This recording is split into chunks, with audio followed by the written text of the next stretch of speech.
Today we get your employment game popping with this one. I can never sleep, I don't got too many days. Food for thought, feeding your success with the base. I can't quit the game, gotta focus till I finish. I was in the cage, now I know I'm living. They be working hard, trying to keep you in the chains. If you got your mind charged, you ain't gotta stay. Woo! This is the Sam Jones Podcast, episode 14. Get your employment skills all the way up. Today is going to be really, really good. I'm excited. More importantly, I'm excited for you because I believe you're going to find something that you could utilize to put you in the game. And if you're in the game, it's going to help you polish your game. So this episode is for you, whoever you are. So let's jump into a couple things real quick. According to HuffPost, that's a Huffington Post, more than 73 million young people worldwide are unemployed. And there are 3 times as many underemployed. Put a pin in that, we'll get back to that. Yet at the same time, 40% of employers say that they can't find candidates with the skills they need, not even for the entry-level roles. Now, to get back to, and we'll talk about that in a minute, but to get back to the underemployment, I wanted to look up that definition so I can give you a clear understanding of what that means so you can kind of like look at the size of this issue. Now, underemployed means not having enough paid work or not doing work that makes full use of your skills and abilities. So you can already see how that can be an issue if you have skills and abilities that are not being used. So to be clear, this is not as a result of, people not getting access to job-ready skills or even if they are in government initiatives. There are lots of help. There's over $300 billion worth of money that goes into programs to help people get ready. So why are people not ready for employment? Today, to help us dig deep into this, is the specialist, the job master, the headhunter, the one and only Jaleesa Jones. How are you? I'm well. How are you? I'm doing well. Thank you for being here today. This is going to be so great. And as you'll notice, I have some coffee, did some things to get my energy up because Jaleesa's energy is always way up. So I had to up my game. So the coffee is stronger. You'll notice a lot more hand motion today, but I will not be on her level. So Jaleesa, thank you for being here. Thank you for having me. I'm so happy to have you. So I want to jump right into it. So a lot of people hammer millennials in particular with having these high expectations, feeling as, well, this is what they say, that they're owed so much and that they're so much more knowledgeable and they can take on more tasks and duties. And then when actually given the task, some employers say they fall short. And there may be some truth to that, maybe there isn't, but what do you think millennials should be thinking when they walk into a job situation? They can either think, I'm gracing this place with my presence, hopefully I can be a part of what's going on here, or should they have more of a humble, meek position in how they approach the job? What would your approach be? So I think it's a balancing act, right? You have to be humble, but also confident. So it's possible to be confident without being cocky and entitled. So it's funny that you said that because millennials, and there's truth to every stereotype, but for millennials in particular, most people view them as entitled. So when they come in for a job interview, you see people that are straight out of college and they're looking for opportunities and they're like, I just graduated, I have no experience, I need $90,000. That's my minimum. This is what I should get. And that's not always how it works, right? So it depends on the field that you're in and it depends on what role you're going for. I think it's important that millennials need to sit down and gather their skills. How should they orient themselves when walking into the job place? Right. So it also depends on what job they're going for as well. So if you graduate from med school, obviously you're going to be a doctor. Right. So you're going through the process for that. But if you graduate with a degree in communications and you sign up for an engineering job, then that's not necessarily the best fit. So it's understanding where your skill set lies and cultivating that. Knowing, okay, this is what I'm good at, let me proceed in that direction. And if you're interested in something else, then master that. So if you know that your skill set is a specific area, but you have an interest somewhere else, master that. Learn about it. Read a book. Talk to somebody. Get a mentor. and work your way from there. That's good stuff. So basically, you have to study and become the person you need to be to accomplish what you need to accomplish. Absolutely. So let me ask you this now: having a degree, having certification, based on what a lot of employers are saying, that's not the issue. The issue is life skills, their ability to communicate and manage their time, and themselves, and their ability to resolve conflict. So, walking into a job situation, you have your certification. How can someone learn life skills? How did you learn what's appropriate, what isn't? Tone, communication. Do you pull out your phone in the middle of an interview and answer a text? Like, how do you learn these life skills? How did you learn it? I think a lot of it is home training, but then some of it is your environment. So who you surround yourself with. The people, I always say your circle should reflect you, and it should reflect where you see yourself in the future. So if I plan on being a CEO, everyone around me can't be a bartender, because you're not reflecting where I see myself in the future. Wow. But it's funny that you said that, because a lot of people, I see people all the time that get rejected because they have the right experience, but they don't have the education. Or they have the right education and they don't have enough experience. Again, it's a balancing act. So a lot of employers are looking for people who have both. You have to have the right level of education and the right level of experience. So again, I think you should just dive right in. Whatever it is that you're trying to do, be the best at it. Study it, know what you're doing, and then the rest will take care of itself. I think that more than ever, employers are looking at you as a person, not just your ability, your job history. Some employers are looking into your credit history. They're surfing through your social media. And for some people, like you said, it's a matter of home training. But say, for instance, you didn't learn that at home. Mm-hmm. You didn't learn that certain things are not appropriate. You generally just do not know. You're not doing it on purpose. How can somebody get themselves kind of oriented in that way? Because there are programs that there are programs that teach this kind of thing. But how can someone own it? How do you actually take these skills and digest it? If you wasn't taught it at home, where can you access this information and begin to live it? Right. I think it's the paths that you cross, and then you also learn from other people's mistakes. So, for example, I worked at a staffing agency, and at that firm, we extended an offer to an applicant, and we had a third party client, and that client extended the offer. They wanted the candidate to start. They started the background check process. And during the background check process, and this was something new to me, they discovered that person had inappropriate conversations with another person on Facebook. I didn't know that during a background check, you check Facebook. Wow. So they used some racial slurs, and that could have been their relationship or what have you, and they rescinded the offer based off of that exchange. So it's very important to know what you can say, what you can't say. And the only reason why I know this is because I've seen this in my career. So I do think it's important to surround yourself with professionals, surround yourself with other people, again, who are where you are trying to go. There's no way that you would know if you're working someplace and everyone else is on the exact same level and you all have these same experiences. There's no way you would know what's happening on the other side. But that's why it's important. Everyone has to own their own, path, own their own future, figure out what it is that they want to do, and then take it from there. I'll tell you why that's interesting to me. An episode or two ago, I was mentioning how your circle of friends can affect you, and I was talking about a study that was done about self-assessment and how people can't properly assess themselves because they don't have the right vantage point on themselves. They see themselves as being capable of things that they cannot do. And one of the problems that they found in the report is that the people in their circles weren't telling them the truth either. Mm-hmm. And that's what helped them to go deeper into this delusion of who they are. So aside from me not seeing myself right, you're telling me it's okay that I'm acting nuts and crazy.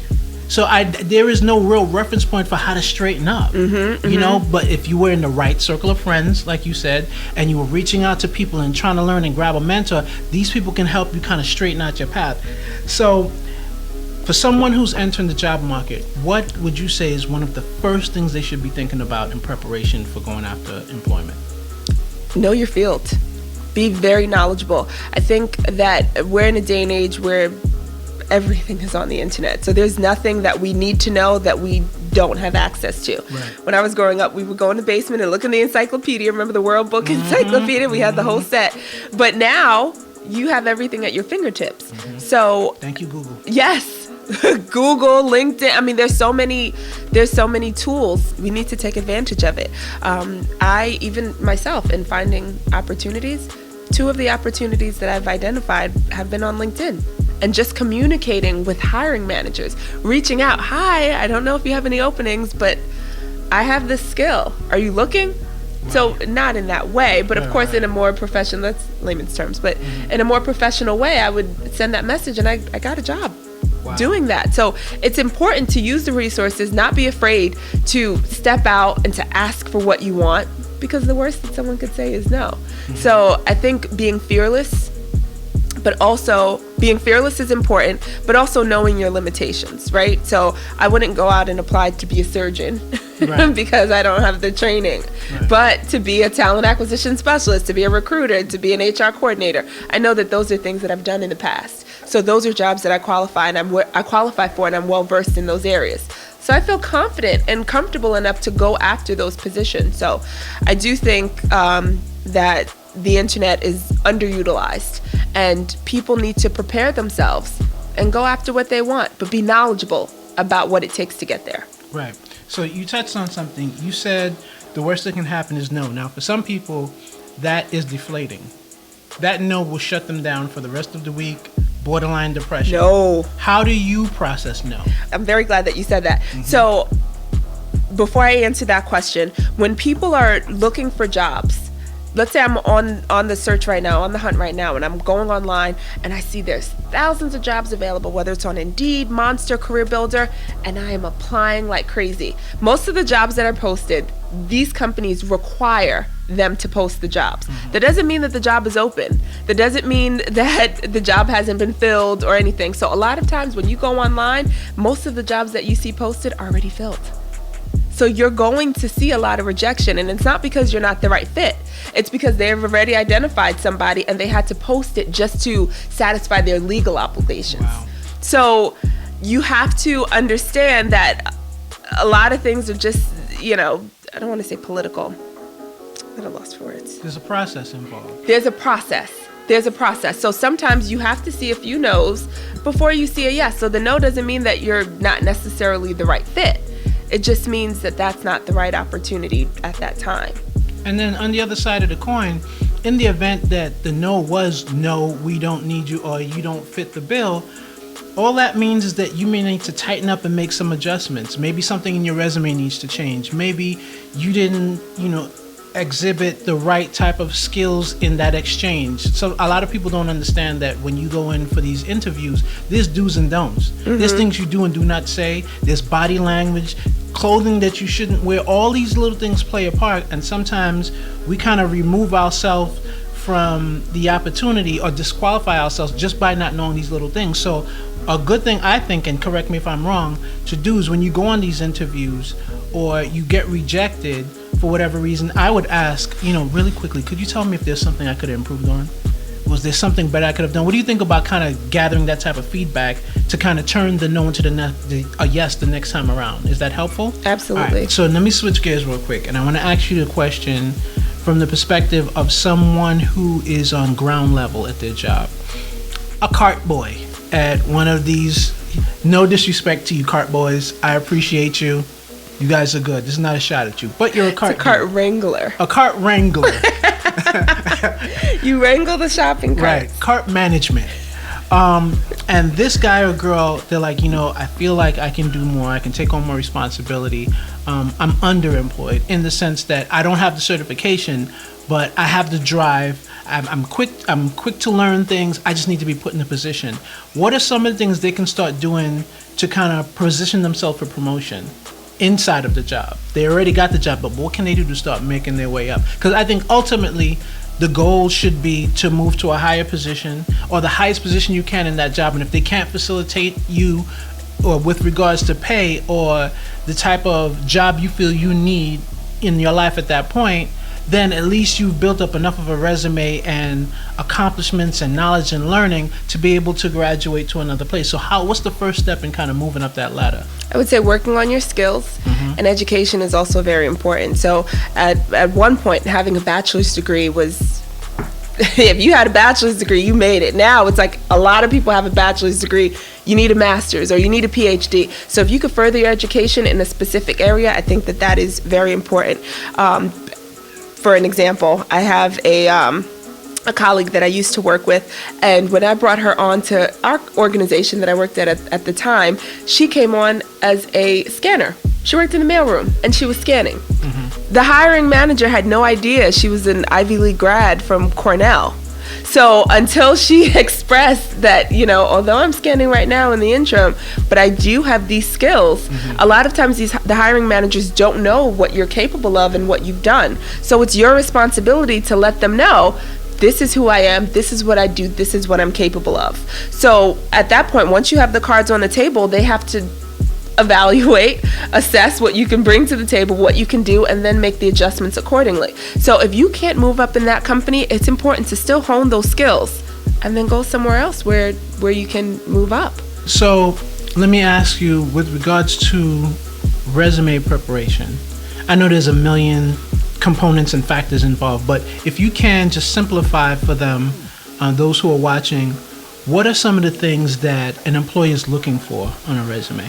That's an excellent question. So on average, a recruiter takes about 6 seconds to look at a resume. So as you can imagine, people are applying to jobs every second of every day. So at any time, a recruiter could go through 1,000 resumes in a day. So it's your responsibility to make sure your resume stands out from the rest. You have no idea what the rest looks like, and I know that that's a very vague statement, but it's the truth. That's what it has to be. The aesthetics is just as important as the content. So what that means is the content of the resume, that's your skills, your education, what you've done, your objective, your information.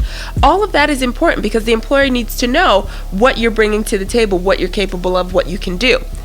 But the aesthetics is just the formatting. It has to be easy on the eyes. If I can identify, okay, you've been at this job for 3 years, you've been here for 4 years, oh, you were promoted in this job. If it's easy for me to read, that's just as important as the information that's in there. Yeah. That was really good. Goodness gracious. You should be paying for this. I'm just kidding. I'm kidding. I hope this is benefiting you the way I believe it will. And what are some of the biggest turnoffs that employees, or that even you've seen on resumes, just some real no-nos? So for recent college grads, I like to see the education at the top. You highlight your most important skills at the top. So if you just received a bachelor's degree or an associate's degree, that needs to be the first thing that I see so I can notice that accomplishment. Now, if you graduated 20 years ago, that shouldn't be at the top of your resume because now you have some experience and the experience should be at the top. One thing that someone shared with me, and I thought it was very interesting, that if you list your activities, it's important that you list sports or activities that are team sports. So you don't list things like tennis or track, or because it shows that you're good, but you work well alone. Right. So employers want to know that you work well in a collaborative environment. So basketball, soccer, that you work well on a team. So a lot of employers don't always look for that, but it's always good to know that everything that you write, it shows that you are a team player, that you can contribute to the environment, to the organization. We talked about formatting. The format is very important and the content is very important. The resume should always be in chronological order. I mean, I could talk about resumes for hours, so you have to stop me if I'm I'm going on too long. But you also want to just highlight your skills. Hit the important facts. Continuity. It's very important that the way you start is the way you finish. So if you put a period at the end of every bullet point, you can't have 2 bullet points where there's not a period. Right. If you choose not to have the periods at the end, then make sure none of them have the periods at the end. Grammar. Grammar is very important. A lot of times, candidates, they'll have on the resume that they're currently working somewhere, but it was a place that they worked 5 years ago. So all of those adjectives need to be in the past tense. Think it's adjectives, right? Worked. Yeah, no, verbs. all of those verbs or adjectives need to be in the past tense. So it's very important that, because people are looking at that. Hiring managers are looking at every detail. Wow. Well, I think we can wrap right there. I think that was a lot of yummy goodness, and I think it's going to be very helpful. So I would like to wrap with these 3 questions. The first one being, what is the most beautiful sound you've ever heard? The most beautiful, the sound of the ocean. And what do you hope to see one day? Leaning Tower of Pisa. What is the one word that describes your future? Bright. There you have it. We're done here. I'm going to finish this coffee. You reach for the highest good, and I'll see you soon.